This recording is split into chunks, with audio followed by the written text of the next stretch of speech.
मैं 3 घंटे की स्लीप ली थी।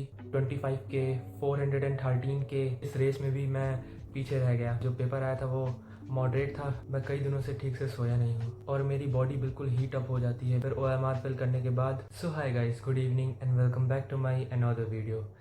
मैं अभी सोने ही जाने वाला था, लेकिन मैंने सोचा कि एक व्लॉग अपलोड कर देता हूँ, फिर उसके बाद सोने से आ जाऊँगा। अभी बज रहे हैं रात में 1 और मैं कई दिनों से ठीक से सोया नहीं हूँ। मैं 3-4 दिनों से बहुत ही ज़्यादा कम स्लीप ले रहा हूँ।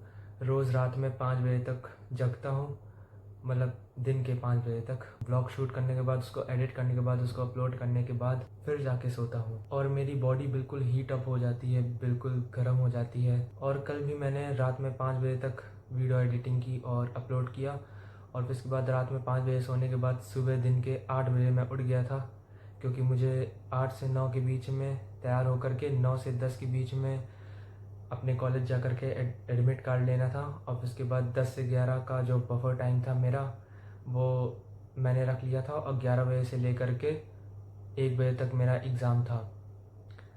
और फिर मैंने एग्ज़ाम दिया। एग्ज़ाम देने के बाद जो पेपर आया था वो मॉडरेट था और 75 क्वेश्चंस आए थे, जो कि मैंने 1 घंटे 15 मिनट्स में कंप्लीट कर लिया था। फिर OMR फिल करने के बाद मैं घर आ गया, मैंने खाना वाना खाया, फिर जाके मैंने 3 घंटे सोया और फिर उसके बाद मैंने 2-3 घंटे पढ़ाई की नीट से रिलेटेड ही। और फिर मैं अपने एक दोस्त के यहाँ चला गया था उससे कुछ बातें करने। फिर उसके बाद जब मैं घर आया, फिर मैंने वापस से खाना वाना खाया, घर आके थोड़ी देर पढ़ाई किया एम्स पैरामेडिकल के लिए। और फिर 12 बजने के बाद मेरे दिमाग में थॉट आया कि मैं एक यूट्यूब वीडियो अपलोड कर देता हूँ। लेकिन 12 बजे से लेकर 1 बजे तक मैंने सिर्फ और सिर्फ यूट्यूब में स्क्रॉल किया। मैंने अपने चैनल को देखा, व्यूज़ कैलकुलेट किए, टॉपिक्स ढूंढे कि कौन कौन से टॉपिक में मुझे वीडियोज़ बनाने चाहिए। और मुझे बिल्कुल भी टॉपिक्स नहीं मिल रहे हैं कि मैं किस टॉपिक में वीडियोज़ बनाऊँ। लेकिन मेरा गोल है कि मैं अप्रॉक्स हर वीक 2 वीडियोज़ अपलोड करूँ। और जब मैं यूट्यूब देख रहा था तो बहुत सारे ऐसे चैनल्स थे जो कि जस्ट रिसेंटली बने हुए थे, और 4 दिन पहले, 5 दिन पहले, 3 दिन पहले, और उन सब में 25 के 413 के 60 के 172 के, और उन सब के सब्सक्राइबर्स भी 500, 600, 700 हो गए थे, वो भी सिर्फ एक एक वीडियो से। और मुझे बहुत ज़्यादा डिमोटिवेशन हुआ कि इस रेस में भी मैं पीछे रह गया। मेरी जो पहली वीडियो थी उसमें 112 व्यूज़ आए थे, लेकिन आज शायद से 115 व्यूज़ हो गए हैं। लेकिन फिर भी मैं उन सब लोगों से बहुत ही ज़्यादा पीछे हूँ।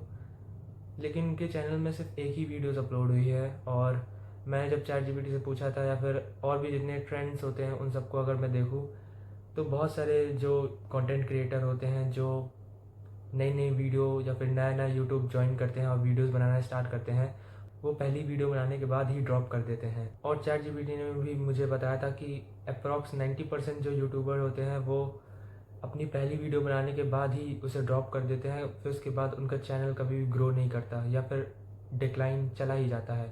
लेकिन मेरे केस में स्टार्टिंग ही डिक्लाइन से हुई और अभी भी डिक्लाइन ही चल रहा है। लेकिन मैं उनसे एक चीज़ में बेहतर हूँ कि मैं एक वीडियो अपलोड करने के बाद नहीं रुका।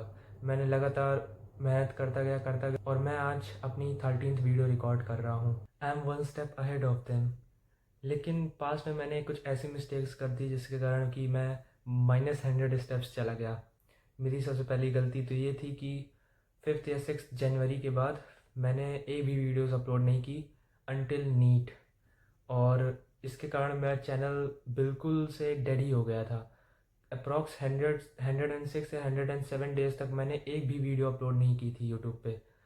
तो मैं उनसे भला एक स्टेप आगे हूँ कि मैंने वीडियोस बार बार अपलोड की, मतलब एक ही वीडियो में नहीं रुका।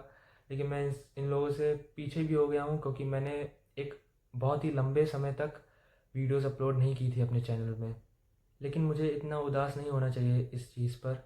At least I am working on my mistakes every day, और मैं कोशिश करूँगा कि मैं कंसिस्टेंटली अपलोड करता रहूँ वीडियोस को। क्योंकि जितना मैंने कंपटीशन फेस किया है, भला ये यूट्यूब हो या फिर रियल लाइफ हो या फिर नीट की प्रिपरेशन हो, मुझे एक चीज़ तो मालूम चल गई है कि हार्ड वर्क तो करना ही पड़ेगा। लेकिन हार्ड वर्क जो व्यक्ति रोज़ करेगा कंसिस्टेंसी के साथ, वही सक्सेसफुल बन पाएगा, वही टॉप 0.001% आएगा। और अब मैं बात कर लेता हूँ अपनी स्टडीज़ की। तो अभी तो मेरे BSc के सेकंड सेमेस्टर के एग्ज़ाम चल रहे हैं। आज था मेरा केमिस्ट्री का एग्ज़ाम, जो कि मॉडरेट गया है। 75 क्वेश्चन आए थे, जिसमें से मैंने 75 ही अटेंड कर लिए क्योंकि नेगेटिव मार्किंग नहीं थी और मैंने 1 घंटे 15 मिनट्स में पूरा क्वेश्चन पेपर कंप्लीट कर लिया था।